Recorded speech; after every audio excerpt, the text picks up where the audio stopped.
Hermanos, qué bendición es estar acá. Yo creo que se siente el mismo gozo que yo siento. Le veo su cara y yo sé que está gozoso de estar acá. Le voy a pedir que me ponga atención en el momento que vamos a tener el sermón, y le voy a pedir que interactúe conmigo en el sentido de que le voy a estar invitando a algunos textos bíblicos que son importantes para el mensaje de esta mañana. Vamos a seguir, curioso que les dije la semana pasada, terminamos con la introducción a Tito del capítulo 1, versículo 5 al 9, y llevamos, creo, un mes y no podemos salir de ahí. No es porque yo no quiera salir de ahí, sino que el Señor no quiere que salgamos de ahí. Y le tengo que confesar que nunca esperé que saliera tanto contenido de ahí y no poder caminar y dejar esto a un lado sin explicarlo. Entonces vamos a abrir la palabra del Señor en Tito 1, 5 al 9, en que solamente nos vamos a concentrar hoy en la segunda parte del versículo 9, porque la semana pasada hablamos de la primera parte del versículo 9 de Tito 1. Voy a leer la palabra del Señor, y esto ya hasta en la mente lo tenemos, creo ya, ¿verdad? Es Pablo hablando a Tito y exhortándole y diciéndole: por esta causa te dejé en Creta, para que pusieras en orden lo que queda y que designaras ancianos en cada ciudad como te mandé. Los designarás, o en la Biblia que ustedes tienen dice, esto es, si alguno es irreprensible, marido de una sola mujer, que tenga hijos creyentes, no acusados de disolución ni de rebeldía, porque el obispo debe de ser irreprensible como administrador de Dios, no obstinado, no iracundo, no dado a la bebida, no pendenciero, no amante de ganancias deshonestas. Antes bien debe de ser hospitalario, amante de lo bueno, prudente, justo, santo, dueño de sí mismo. Aquí es donde hemos estado las últimas 2 semanas. Debe de ser retenedor de la palabra, fiel, no de cualquier palabra, sino debe de ser un hombre que retiene, que permanece, que se aferra, no a cualquier cosa, sino el mandato es a la palabra fiel. Esto es el evangelio, la palabra de Dios, que es en conformidad a la sana doctrina o a la enseñanza sana del evangelio. En esta última parte del versículo 9 se nos dice que el hombre de Dios, en la primera parte se nos dice que el hombre de Dios tiene que ser un retenedor de la palabra fiel, que está en conformidad con la sana doctrina. Esto es la enseñanza apostólica. Eso es lo que significaba para los que estaban escuchando y para Tito. La enseñanza, la sana doctrina, para él era aquello que estaba en conformidad a lo que los apóstoles enseñaban, no un falso profeta. Y Pablo le dice a Tito que él tiene que retener esta palabra fiel para que sea capaz también de exhortar con sana doctrina y refutar a los que contradicen. Vamos a orar, Señor. Gracias, Padre. En esta preciosa tarde, Señor, te damos gracias por el tiempo que nos das. No hay manera en que podamos pagar, Señor, este tiempo tan hermoso de comunión, de cantos, de escuchar la enseñanza, Señor, en la clase de tu palabra, y de poder, Señor, ver cómo tú, Señor, te manifiestas en medio de nosotros, Señor, a través de tu palabra predicada, Señor. Te damos gracias, Señor, y no hay manera que podamos expresar la gratitud que hay en nuestros corazones. Te damos gracias porque sabemos, Señor, verdaderamente que hoy en día hay una escasez, como tú bien sabes, Señor, de iglesias que prediquen tu palabra. Y la condición en esos lugares, Señor, o en esas iglesias, es de dolor, es de desesperación, es de engaño, confusión. Y sin embargo, a ti te ha placido, Señor, a hablarnos a través de tu palabra fiel. Es tan importante, Señor. Gracias por el llamado y gracias también por el corazón de los recipientes de esta iglesia a tu palabra. Si hay alguien aquí que no desea tu palabra, Señor, te pedimos encarecidamente que hables a su vida, que hagas tu obra por medio de tu Espíritu Santo y que tu palabra pueda tener un efecto en su vida si es tu hijo. Ayúdanos, Señor, a ser fieles, retenedores de tu palabra, pero también, como escuchábamos en la clase, también fieles en la práctica, hacedores de tu palabra. No solamente se trata de escuchar y almacenar, pero se trata de escuchar tu palabra y practicarla. Te lo pedimos en el nombre de Jesús. Amén. Amén. Bien.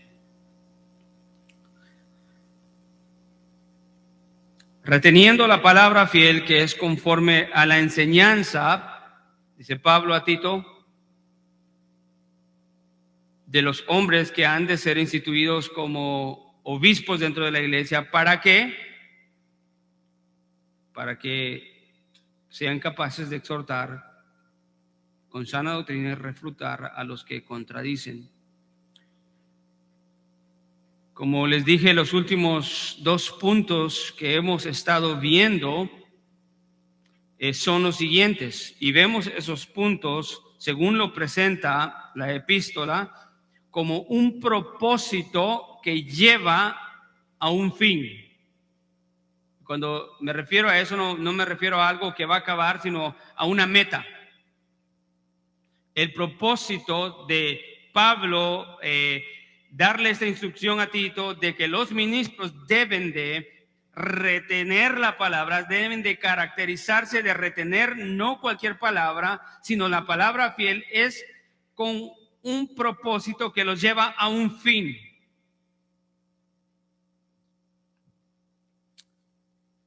Pablo dice que ese propósito es muy importante, de que el ministro de Dios sea un retenedor de la palabra, y ese propósito tiene esa doble función en el plan de Dios. Veamos la segunda parte de nuestro texto. Dice, para que sea capaz. Sea capaz también de exhortar y refutar. Las 2 funciones son exhortar y refutar. Refutar podemos decir que es amonestar fuertemente. Y Tito en los siguientes versículos del 10 al 16 exhorta a Tito y dice, repréndelos fuertemente para que sean sanos en la fe, porque habían unos cuantos enfermos en la fe, como lo que pasa hoy en día, que hay muchas iglesias enfermas, pero las iglesias están enfermas porque sus líderes están enfermos y los miembros están enfermos espiritualmente.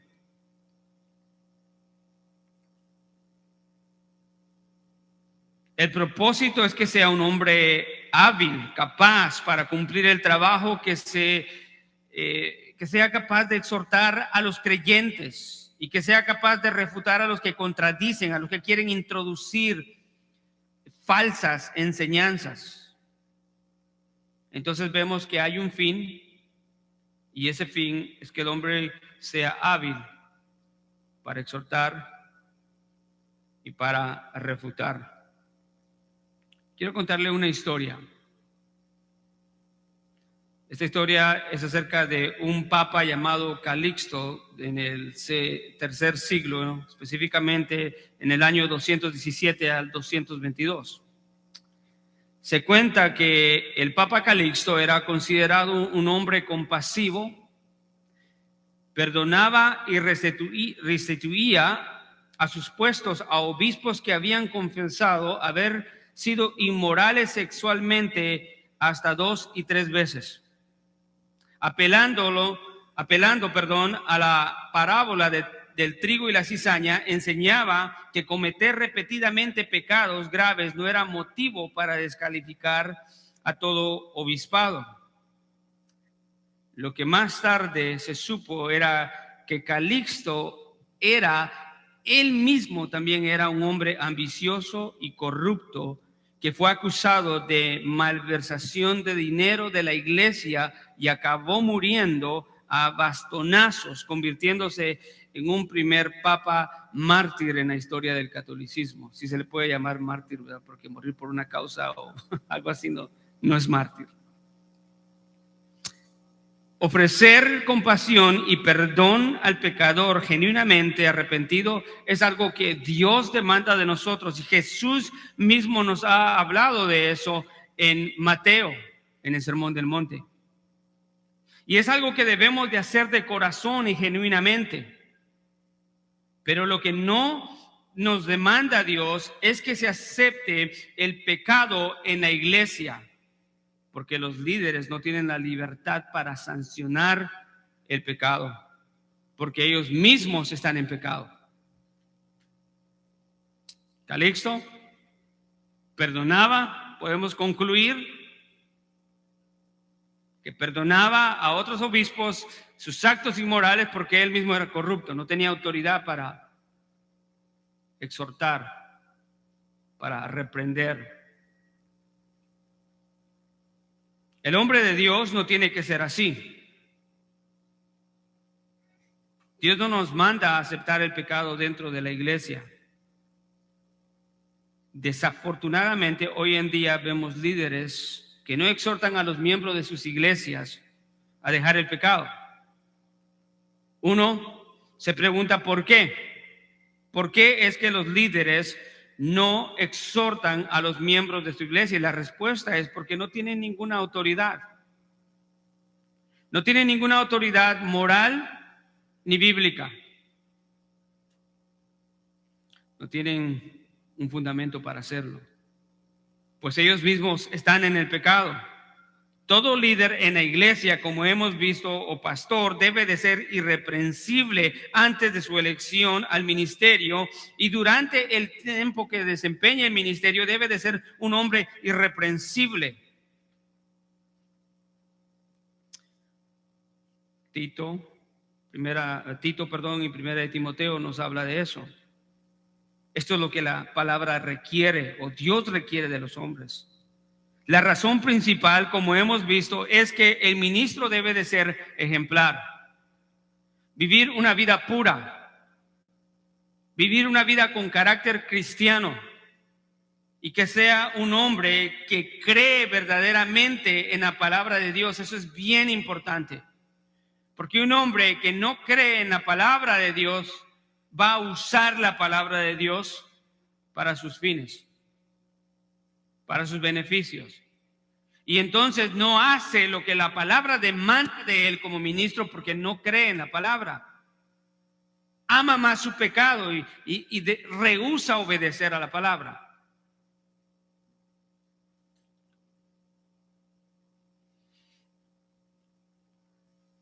Ahora, aparte de la santidad y del carácter cristiano, el conocimiento de la palabra y la obediencia a la palabra de Dios es esencial para la labor eficaz del ministro que desempeña dentro de la iglesia. Es esencial que no solamente tenga una vida moral en el hogar, pero que sea un hombre de carácter, pero que sea fiel y que crea y que, escuche, obedezca a la palabra. No solo se trata de conocer como ministro, sino se trata de obedecer para que la obra de la iglesia que él hace sea eficaz. Creo que el requerimiento de que todo ministro de Dios sea retenedor de la palabra de Dios tiene que ver con que él mismo obedezca la verdad que enseña a otros a obedecer. Eso podríamos decir es una implicación directa de la primera parte del versículo 9, cuando se demanda de que sea un retenedor de la palabra. La frase para que sea capaz nos habla de eso mismo, de habilidad, de que tenga autoridad, de que esté equipado, que verdaderamente tenga. Yo no puedo andar, escúcheme, con un arma, algún rifle, ¿verdad? Y tenerlo colgando si sé que no va a disparar. Lo tiro. El ministro de Dios debe de ser un retenedor de la palabra porque sabe cuál es el fin de que esa palabra permanezca en su corazón, en su vida. Entonces esa palabra capaz nos habla de eso mismo. Esta palabra capaz quiere decir, escuche, posible, fuerte, hábil, y tiene el sentido de alguien que tiene autoridad y es suficiente para satisfacer una tarea asignada. Eso es el ministro de Dios.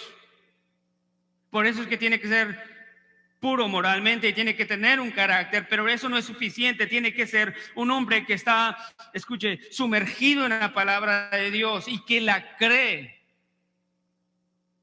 a tal punto que la obedece en su vida diaria, para que tenga autoridad para enseñar a otros a obedecer la verdad.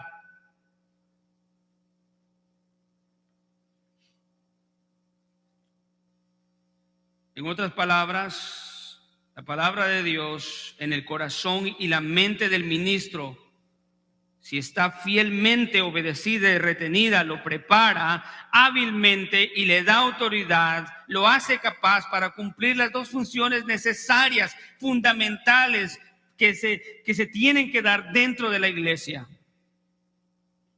¿Cuáles son? Es exhortar y amonestar. Antes de proseguir y explicar qué significa esta doble función de exhortar y refutar, pensemos en forma de unas preguntas. ¿Cómo es que el ministro podrá lidiar con el pecado en la vida de otros? ¿Cómo? ¿Cómo podrá el ministro exhortar a los cristianos que están bajo su cuidado? Lo cual debe de hacer. Una iglesia sin exhortación bíblica es una iglesia que está dando lugar al pecado. Y si no le está dando lugar al pecado, por lo menos lo está haciendo permisible al verlo en la vida de los hombres y de las mujeres de la iglesia y no exhortarlos. La exhortación es esencial para la vida de la iglesia. Escuche, la exhortación es la sangre en la vida de las venas de la iglesia. Porque no es cualquier exhortación, es la exhortación con la palabra de Dios. Y así que el que la obedece, obedece a Dios. Esta palabra es vida. Uno de los discípulos dice a Jesús, después de reprender a aquellos que lo perseguían por comida en aquel milagro, en el Evangelio de Juan, y se van. Y uno de los discípulos, Pedro, dice: dura es esta palabra, ¿quién podrá soportarla? Y Jesús le dice: ¿te quieres ir tú también? ¿No te gusta la palabra, Pedro? ¿Es dura? ¿Te quieres ir? Vete. Y Pedro reacciona en el momento y dice: Señor, no. ¿A dónde más iremos si solamente tú tienes palabras de vida eterna? Eso es la exhortación en la vida de la iglesia.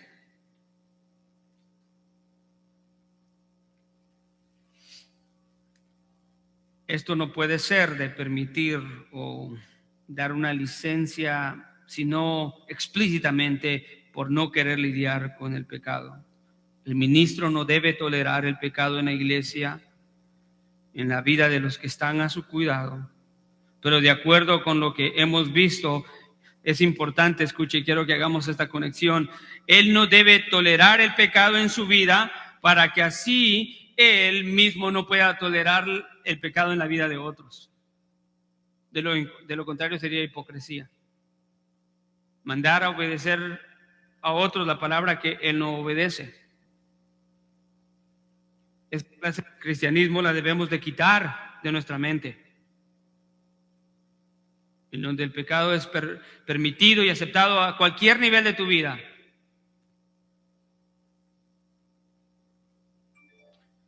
Dios sabe que los niños son niños y las niñas son niñas. Son excusas. El ministro de Dios no puede hacer eso. Él tiene primero que no tolerar el pecado en su vida para no tolerarlo en la vida de otros. Por eso es que Pablo es claro y le dice a Tito que uno de los propósitos que el ministro sea un hombre de la palabra es para que sea apto para exhortar, esto es, a los cristianos. No se exhorta a un incrédulo, se exhorta a un creyente. Y para que sea apto para luchar en contra de la mentira, o sea, refutar a los falsos maestros, aquellos que son de afuera o que aún están dentro de nosotros, pero no son de nosotros. En realidad son de afuera, no son del cuerpo de Cristo, porque ellos corrompen el evangelio. Pero ¿cómo podrá corregir el ministro si no retiene la palabra? Si no la cree, si no está capacitado? ¿Cómo podrá exhortar? ¿Cómo podrá refutar la mentira? Llega la mentira y si no ama la palabra, si no la cree y si no la estudia, es tragado por la mentira y en consecuencia posiblemente la iglesia es tragada por la mentira. La semana pasada dijimos que Santiago dice: no os hagáis muchos de vosotros maestros, porque ¿qué? Mayor será la condenación. Hay algunos que se les contará la condenación de mucha gente, por miles, cientos de miles, millones. Mira a tu alrededor, o sea, no vamos a ser exagerados, pero mira a tu alrededor y ve lo que las personas están haciendo dentro de las supuestas iglesias.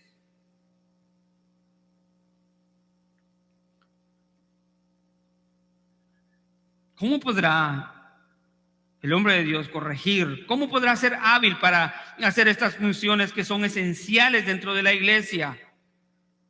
Si por desobediencia e irresponsabilidad el ministro no es un retenedor de la palabra, no solo escuche en ideas o en palabras que salgan de su boca, sino en una vida práctica que da un ejemplo. Como Pablo le dice a Tito: sé tu ejemplo en palabra, pureza, en sana doctrina. No tendrá ninguna autoridad para exigir a otros que crean y obedezcan la verdad que él mismo no obedece ni cree. ¿Cómo lo haría? Es imposible. Es imposible, amados hermanos. Y si me permite decirle esto, me gusta salirme porque ahorita estamos dándole duro al pastor, ¿verdad? Pero esto es para cada padre de familia, para cada madre, para cada creyente también. No es el punto del texto, pero quiero aprovechar y hacer ese punto.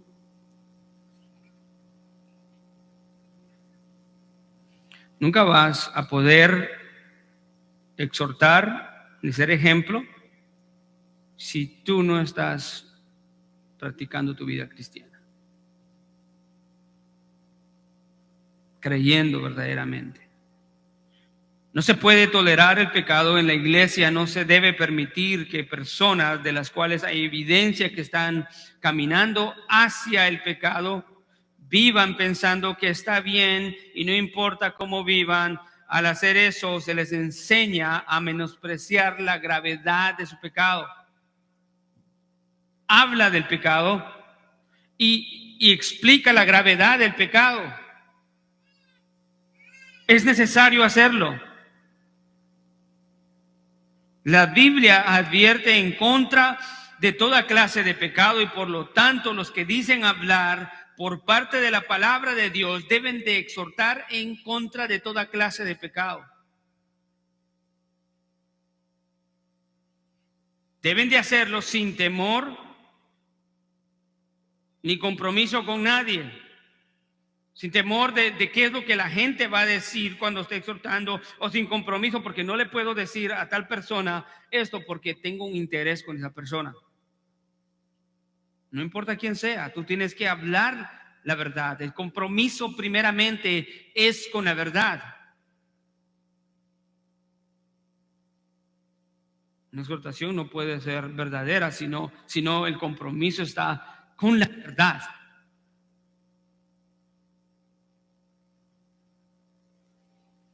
Y claro, ni mucho menos tener un compromiso con el mundo por el cual no vas a decir la verdad. Por conveniencia, hay hombres que no hablan la verdad, ¿verdad? Para evitar problemas, hay hombres que no hablan la verdad. Por dinero, hay hombres que no exhortan con la verdad, o en ocasiones hay hombres que no exhortan por una posición. Y a veces, escuche, el diablo es tan tremendo que hay veces cristianos verdaderos, cristianos bíblicos que están batallando para poder decir la verdad solamente porque están involucrados en relaciones las cuales le dan algún beneficio. Si exhorto, se va a ir de la iglesia. Ya no va a diezmar o ofrendar. Ya no me va a ver como amoroso. O no quiero perder esa posición, no quiero perder esa oportunidad. Hermano, Cristo Jesús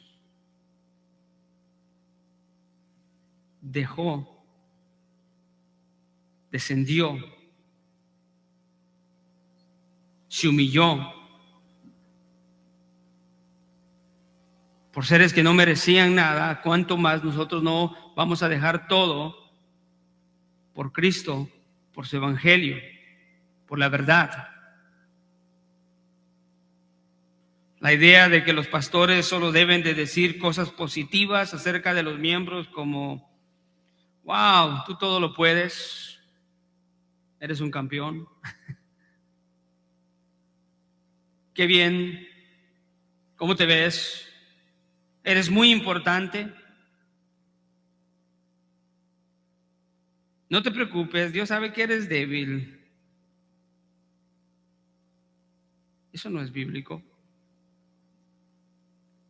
Eso no le da honra a Dios. Eso no es ni siquiera proclamar la verdad del evangelio. Eso no es amar a las personas, eso es odiar a las personas y dejarlas en su pecado.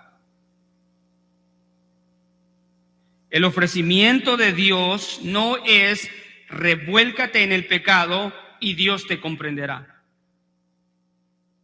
Se lo voy a decir una vez más. El ofrecimiento de Dios no es: revuélcate en tu pecado y Dios te va a comprender. El ofrecimiento de Dios es lo que Jesús mismo dijo: si vosotros permanecéis en mi palabra, verdaderamente seréis mis discípulos. Hay una evidencia en permanecer en la palabra, no andar en el pecado. Si vosotros permanecéis en mi palabra, verdaderamente sois mis discípulos y conoceréis la verdad y la verdad os hará libre. Juan 8:31. No pienses que eso es verdad, que puedes ir por el mundo si eres un cristiano y eres pecar y que todo está bien y que no hay nada con Dios. Si hay alguien que te enseña con algo así, no te está enseñando la verdad. El pecado tiene consecuencias, como vamos a ver. Entonces Tito 1:9 no es un requerimiento simple, es un requerimiento fundamental para la vida de la iglesia. ¿Se imaginan cómo sería una iglesia en donde los líderes son incapaces de corregir y exhortar? Esa iglesia jamás sería posible que alcance el propósito de Dios, quedarían estancadas. Y yo me atrevería a decirle esto, que si imagínese una superficie de tierra en una iglesia que está parada sobre esa superficie y no se predica la palabra de Dios, la tendencia no va a ser a subir, sino a hundirse más. Se van a hundir. Y después de ser iglesias enfermas, dejan de ser iglesias enfermas a ser iglesias sectarias y herejes, porque la palabra se ha desechado. Pero todo empieza con el líder, todo empieza con el maestro, con el pastor. No me acuerdo muy bien de la cita, pero se la voy a decir como me recuerdo. Es una cita del pastor Steve Lawson en uno de sus libros de la predicación expositiva, y él dice que ninguna iglesia cristiana excederá un nivel más alto de lo que el púlpito establece. Si el púlpito es un púlpito mediocre, tanto en el carácter de los hombres que se paran y la enseñanza que dan, que es una enseñanza débil, ese es el nivel que el púlpito está estableciendo, es lo que él quiere decir. Para que ese nivel crezca, el hombre tiene que soltar la palabra de Dios, tal y como es.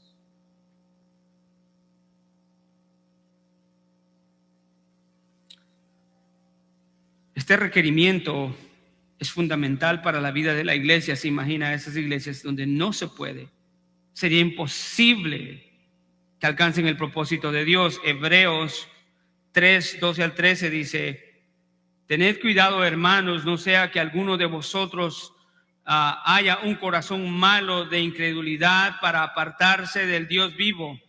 Antes exhortaos los unos a los otros cada día, mientras todavía se dice hoy, no sea que alguno de vosotros sea endurecido por el engaño del pecado. Eso es lo que hace el pecado, que los corazones son endurecidos por la falta de exhortación.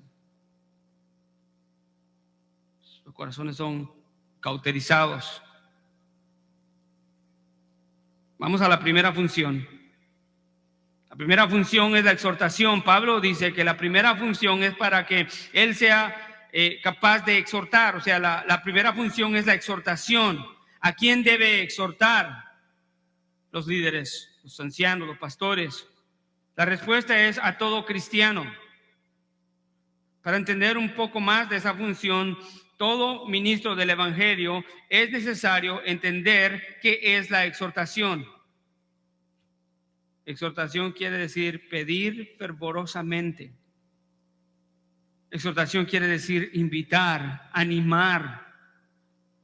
Y el sentido de esa palabra es apoyar, a fomentar una respuesta en acción acción, en cuanto a obedecer la verdad del evangelio. Esa es la exhortación. La exhortación debe de ser un ruego fervoroso a los hermanos o a los miembros de: regresa de tu pecado, vuélvete de la manera que estás pensando, no te apartes de Dios.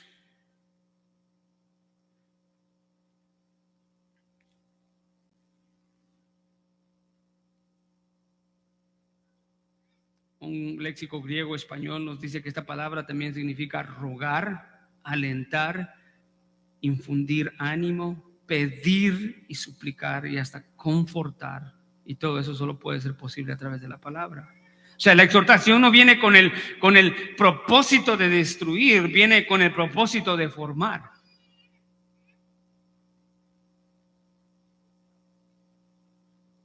El exhortar es una manera de hacer volver al hermano al camino correcto,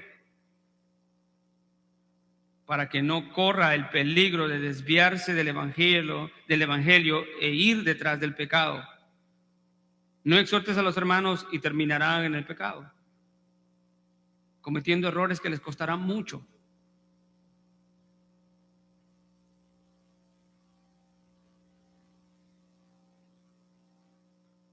No estamos ni siquiera hablando de que perderán su salvación, que cometerán pecados y les costará mucho.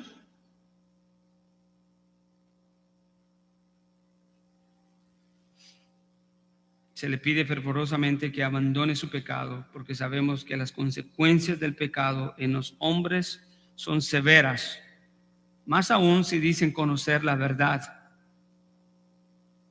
¿Cómo podrá hacer esto tan necesario el ministro? No lo puede hacer si, sabiendo la verdad, la esconde por temor, por compromiso, por intereses, o porque no quiere que los miembros se vayan de la iglesia. He escuchado cosas tan ridículas como no exhorto a los hermanos porque se van a sentir mal. No exhorto a los hermanos porque van a pensar que no soy amoroso, que soy enojado. Todas estas cosas son excusas, y si no son excusas, por lo menos es de ignorancia bíblica. Uno de los problemas es que la gente en las iglesias piensa que la exhortación es algo malo. Piensan que es crítica. Piensan que lo estás criticando. ¿De dónde sacan esa idea? La Biblia dice que la exhortación es pedir fervorosamente, alentar, dar ánimo.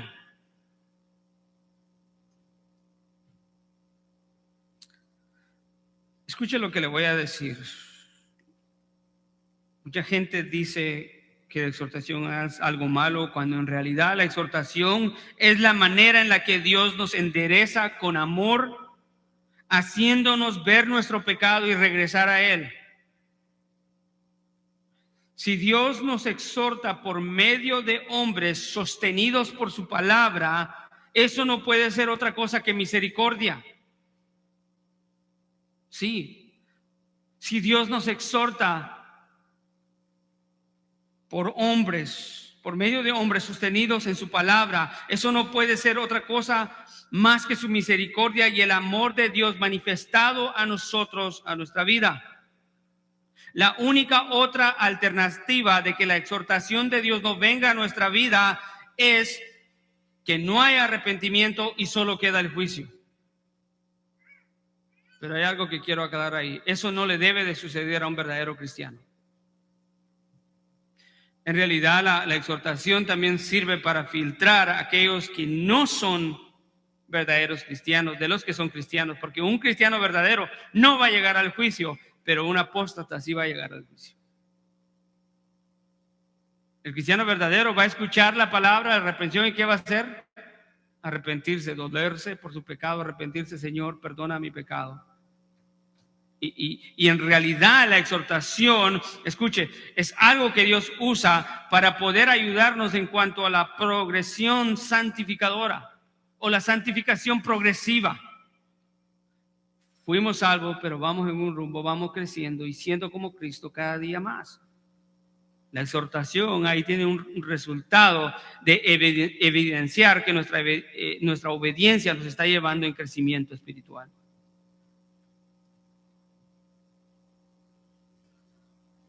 Entonces la exhortación es misericordia de Dios, el amor de Dios manifestado a nosotros, porque en aquellos que no se arrepienten lo único que queda es el juicio. Y es una evidencia que no son cristianos probablemente, como vamos a ver en unos textos. Romanos 2:5 dice: mas por causa de tu terquedad y de tu corazón no arrepentido, estás acumulando ira para ti en el día de la ira y de la revelación del justo juicio de Dios. Romanos 2:5.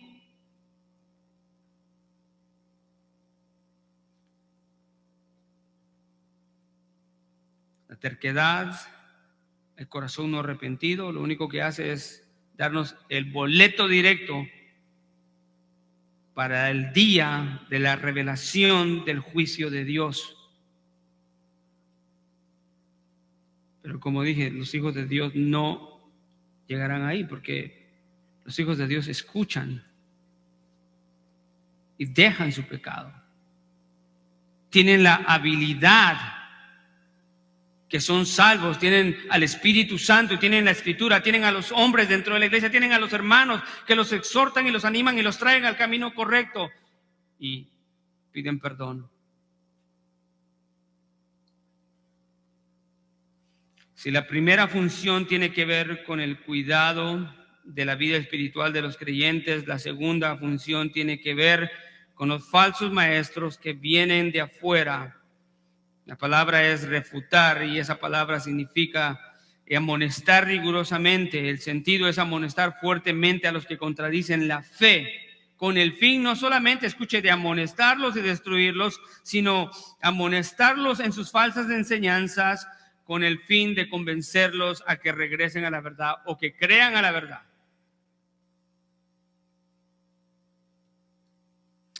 La preparación personal en la palabra de Dios para el ministro también incluye proteger la iglesia de las falsas enseñanzas.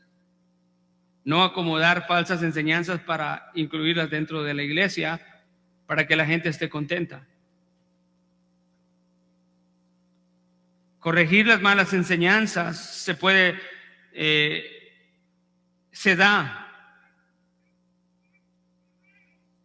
Esas enseñanzas presentan peligro para la vida del creyente en la iglesia.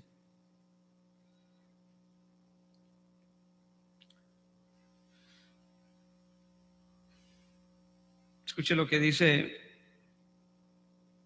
la Escritura en 1 de Timoteo 4:1-2, si puede abrirlo conmigo.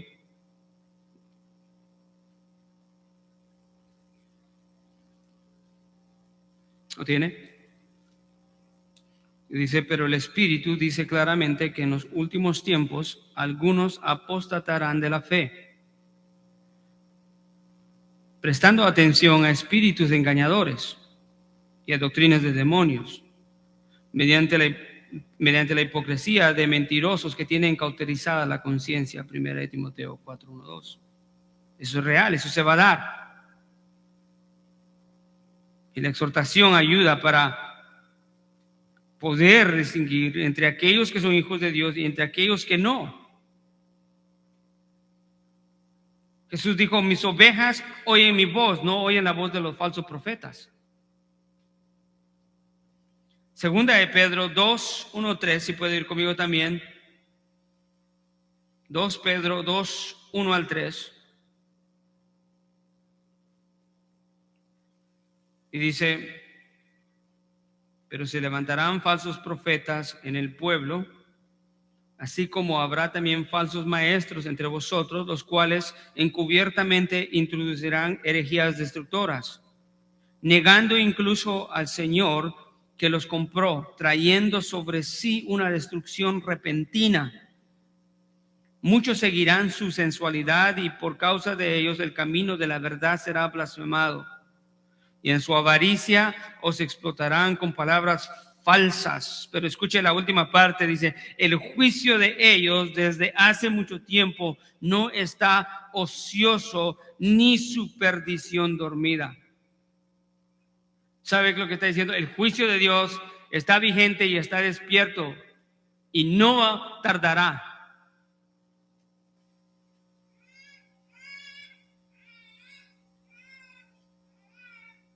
Primera de Juan 2:24-26, que es un texto que sí nos da una buena ilustración de esto. ¿Por qué es necesario que el ministro de Dios defienda y amoneste y luche en contra de la mentira? Primera de Juan 2:24-26 dice, en cuanto a vosotros, escuche, que permanezca en vosotros lo que oísteis desde el principio. Si lo que oísteis desde el principio permanece en vosotros, vosotros permaneceréis en el Hijo y en el Padre. Esto es crucial. Y esta es la promesa que Él mismo nos hizo, la vida eterna. Os he escrito, dice Él, estas cosas respecto a los que están tratando de engañaros. ¿Qué sucede ahí? Juan el apóstol está diciendo en una de sus epístolas que permanezca en vosotros lo que oísteis desde el principio. Si lo que oíste desde el principio permanece en vosotros, también permaneceréis en el Hijo. O sea que la verdad de Dios permanezca en el corazón, escuche, de los creyentes, es la causa por la cual ellos permanecen en el Hijo y en el Padre. De una manera negativa es, si no están en la verdad, no están en el Hijo y no están en el Padre.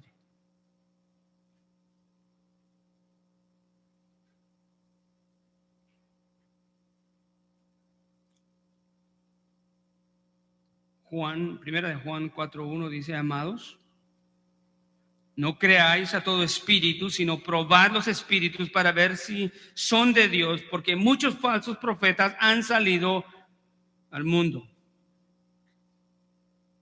Estos engañadores tienen como objetivo que aquellos que han recibido la verdad no la puedan retener. El apóstol Juan dice que permanezca en vosotros lo que oísteis desde el principio. Es importante que el que cree permanezca en fe, porque el que no permanece en la fe tampoco permanece en Cristo, en el Padre, como ya les dije. Por otro lado, el que no permanece en el Hijo no permanece en el Padre, y como resultado no tiene la vida eterna.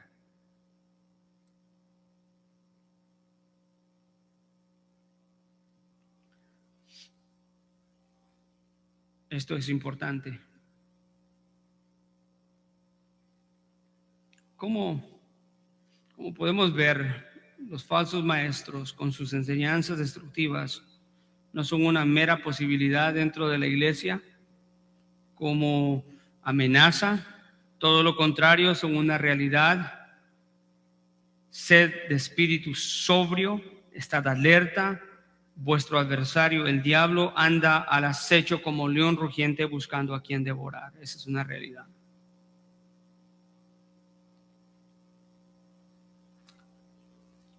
Juan Calvino dice con respecto a este texto: el pastor debe de tener dos voces. Una es para reunir las ovejas y otras es para detener y ahuyentar los lobos y ladrones. Las Escrituras le proporcionan los medios para hacer ambas cosas, porque aquel que está bien versado en ella será capaz de gobernar a quienes son enseñables y a la vez refutar a los enemigos de la verdad. Wow. La Escritura es la que nos habilita para enseñar a todo creyente que es enseñable y refutar a aquellos enemigos de la verdad. Es esencial que el ministro de Dios se dedique a estas dos funciones. No puede descuidar ni una ni la otra, ni exhortar ni amonestar para luchar en contra de la mentira. De hecho, este mandamiento de exhortar y amonestar es lo que guía todo el resto de la epístola de Tito.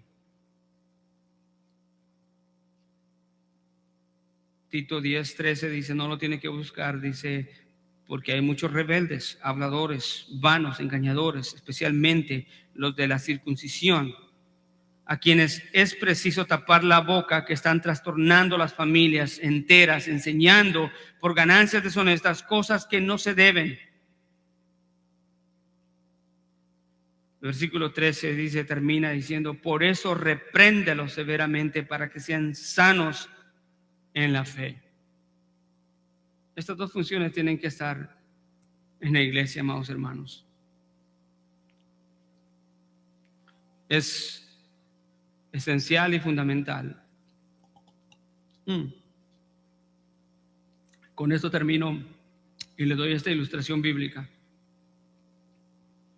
apuntando quizás no tanto a la lucha en contra de los falsos maestros, pero quisiera hacer un énfasis en la exhortación para los cristianos.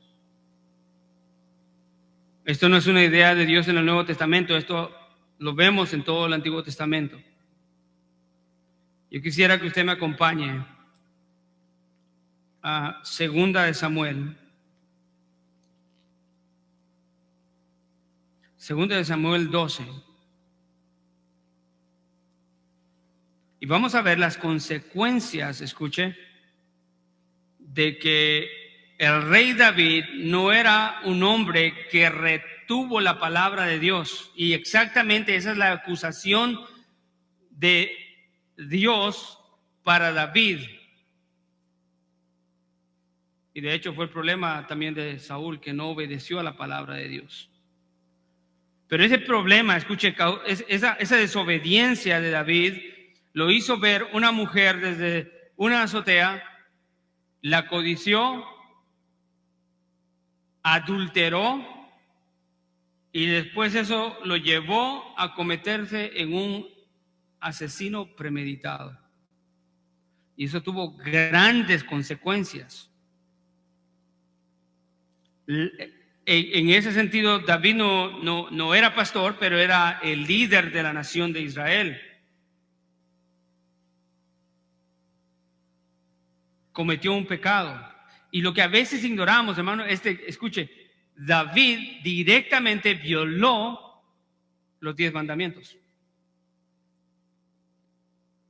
No codiciarás la mujer de tu prójimo, no matarás. Y a veces se nos olvida eso. Pensamos que David como que tenía unos pecados ahí que son selectos para él, que no son tan horribles. Era un pecado horrible. Dios lo sabe y Dios envía a su profeta a exhortarlo.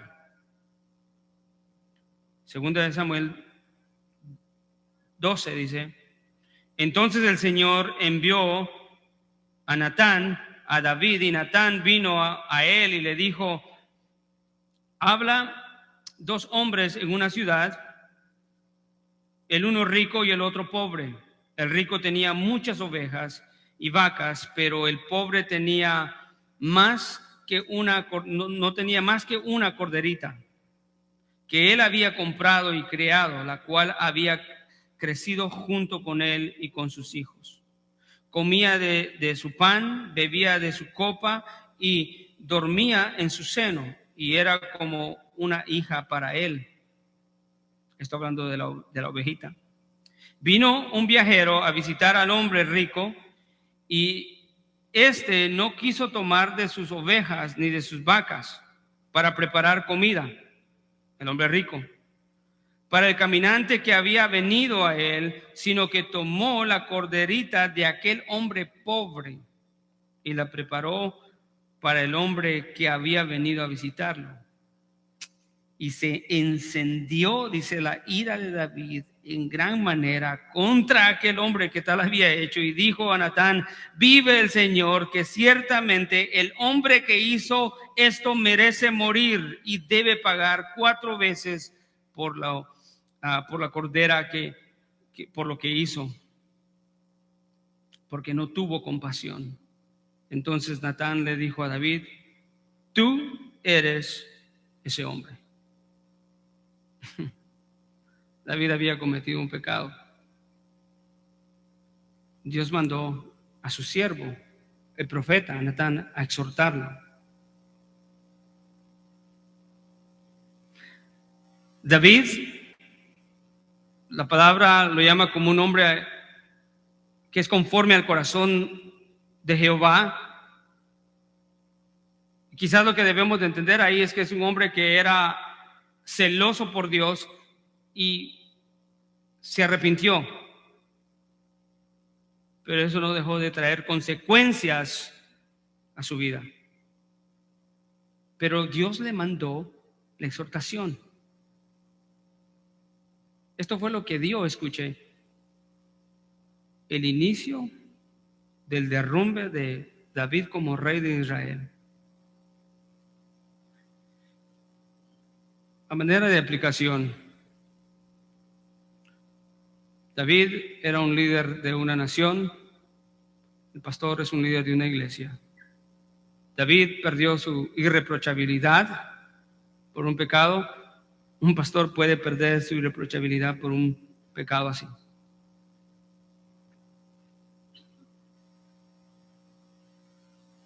Si David Hubiera sido perfecto, no hubiera hecho eso, pero no era perfecto. Cometió pecado. Quiero recordarle la historia que empecé al principio acerca de el obispo que no sancionaba a los otros obispos y no los perdonaba aunque cometían actos inmorales y sexuales una y otra vez, y no los sancionaba porque él era igual. A David le pasó lo mismo. En el capítulo 13, si puede ir, él tiene 3 hijos, una hija, Tamar, y le leo la historia. Dice: después de esto aconteció, después de que él había cometido el pecado y después de que Dios viene y lo exhorta y descubre su pecado, entonces la historia narra en el capítulo 3, dice: después de esto aconteció que Absalón, hijo de David, tenía una hermana muy hermosa que se llamaba Tamar, de la cual se enamoró Amón, que era su hermano, hijo de David, y Amón estaba tan atormentado y Amón estaba tan atormentado a causa de su hermana Tamar, que se enfermó por ella, porque ella era virgen, y le parecía difícil a Amón hacerle cosa alguna. La historia corre de esta manera. Amón ve a su hermana hermosa, la desea y arma un escenario y logra hacer de que la lleven a su cama, se hace pasar por enfermo, se acuesta con ella, la deshonra, y el otro hermano ve, se enoja, mantuvo el enojo y la ira por 2 años hasta que mató a Amón, su otro hermano. Lo curioso de esto es que la Biblia no nos narra que David le haya dicho algo a Amón por el pecado de acostarse con su hija. Y por ahí dicen algunos que si David se hubiera atrevido, le hubiera dicho: ¿de qué me hablas, hipócrita, si tú has hecho lo mismo?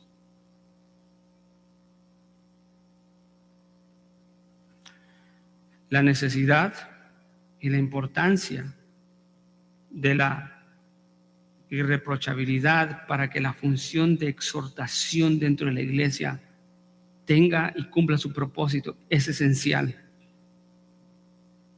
Y el diablo sabe y quiere destruir la vida de aquellos que predican la verdad para que no tengan autoridad, escuchen, de corregir, y el pecado correrá libremente. David no dijo nada, ¿y qué pasó? Absalón mató a Amón, y después el mismo Absalón perseguía a su padre para matarlo y quitarle el reino. O sea, tuvo consecuencias grandísimas. La importancia de la exhortación dentro de la iglesia Dios la usa, como te dije, la sangre en las venas de la iglesia a través de la palabra de Dios. Que Dios tenga misericordia de nosotros y que nos ayude. De tener hombres que tengan una conciencia limpia y que sean hombres ejemplares y que puedan exhortar todo pecado y no esconderlo ni mucho menos practicarlo. Gracias, Señor. Padre, te doy gracias esta mañana por tu palabra. Cuánto, Señor, necesitamos de tu favor y de entender tu palabra y de entender que tú eres un Dios sabio, que todo lo que tú nos mandas a hacer, Señor, es por una razón. Señor, si hay alguien acá que necesita tratar con su pecado, sea el que sea, Señor, te pedimos que le ilumines a través de tu palabra y que tu Espíritu Santo le fortalezca para tratar con su pecado. Especialmente si enseña, especialmente si exhorta, sea dentro de la iglesia o aún en su propio hogar, para que no Señor, como hombres nos encontremos siendo hipócritas, exhortando, Señor, a obedecer la verdad cuando la estamos descuidando. Pedimos, Señor, que obres en cada uno de los corazones para ver esto, Señor, claramente y obedecer y cortar, Señor, cualquiera que sea el pecado, para que la función, Señor, dentro de tu iglesia, de exhortar, animar y ser ejemplo, no tenga, Señor, obstáculos. Lo pedimos en el nombre de tu Hijo amado Jesucristo. Amén y amén.